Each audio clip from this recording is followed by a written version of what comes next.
समाजसेवी स्वर्गत वीरवर भूयां एकादशा उपलक्षे स्मृतिचारण सभा महांगा ब्लक अंतर्गत नाहांग पंचायत स्थित डिहिगोपठारे समाजसेवी तथा वर्षियान कांग्रेस कर्मी स्वर्गत वीरवर भूयां स्मृति श्रद्धांजलि सभा महिमा धर्म गवेषक डॉ एकादशी प्रधान सभापतित्व अनुष्ठित हो जाइछि।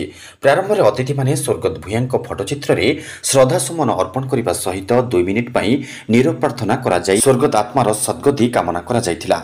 एही श्रद्धांजलि सभारे अवसरप्राप्त प्रधान शिक्षक झरी सुंदर मल्लिक, कवि गौतम चरण जेना, समाजसेवी हरिबंधु राउत, गोपीनाथ दल, कवि प्रफुल्ल सिंह, अवसरप्राप्त प्रधान शिक्षक रंजित साहू, अक्षय कुमार खटुआ, अवसरप्राप्त प्रधान शिक्षक डॉ भावग्राही राउत, पूर्वतन सरपंच भागवत सेठी, सुरेन्द्रनाथ लेंका, नारायण सिंह, अवसरप्राप्त प्रधान शिक्षक सुरेन्द्रनाथ सतपथी, विप्रचरण बल प्रमुख जोगदेई दिव्यंगत भूयां बहुमुखी प्रतिभा संपर्क में आलोकपात करने सहित से जने सरल निष्कपट हृदयवान व्यक्ति थिले बोली कहिबा सह तांको उद्यमरे डिहिगोपठारे ग्रामरे शिक्षार प्रसार निमंते से तांको पितांक नामरे भिकारी चरण एमई विद्यालय स्थापन करथिले बोली वक्ता माने मतव्यक्त करथिले।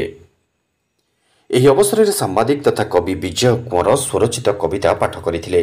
एही कार्यक्रम में स्थानीय अंचल बहु व्यक्ति जोग देथिबा बेले कार्यक्रम परिचालन में राजकिशोर भूयां, ब्रजसुंदर भूयां, श्रीनिवास सेनापति, प्रशांत भूयां, सुशांत भूयां, सुमंत भूयां प्रमुख सहयोग करथिबा बेले शेष में ज्येष्ठ पुत्र प्रताप भूयां धन्यवाद ज्ञापन करथिले।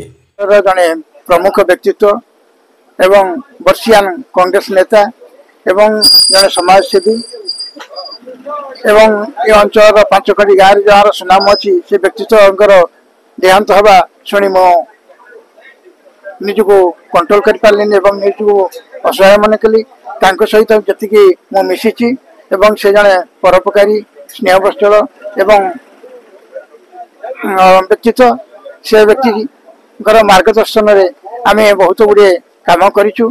कांग्रेस पीरियड थिला बेले से अंचल बहुत किसी अवदान अच्छी से व्यक्तित्व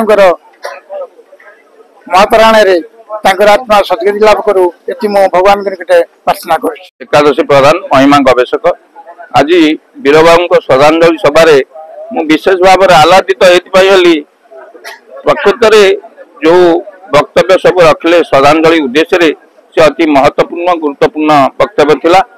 मु शेष गोटे पद मात्र कहबी जहाँ करीगले भावी दुनिया ताहा जाउठारे करी मरीगला बेले कांदिबे सरबे नयन बुआई बारी आज से वीरबाबू से सार्थक होइछि।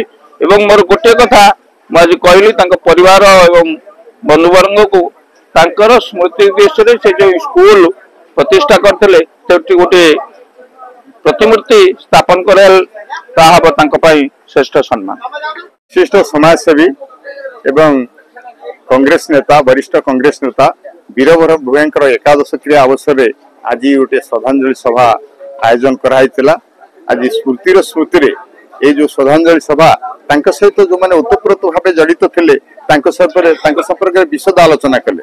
केवल जे से जने स्वाधीनता पूर्ववर्ती जदिव जन्म होते किंतु परवर्ती समय ग्रामर उन्नति केमती हम शिक्षार विकास केमती हम लोक मैंने केमती भले रे ये प्रकार कार्यक्रम से कर चलते जेकोसी वर्गर समाज लोक व्यक्ति विशेष पाखे पहुंचते से साहाय्य सहयोग करते। महांगारू विजय कुंवरଙ୍କ रिपोर्ट निर्माण लाइव।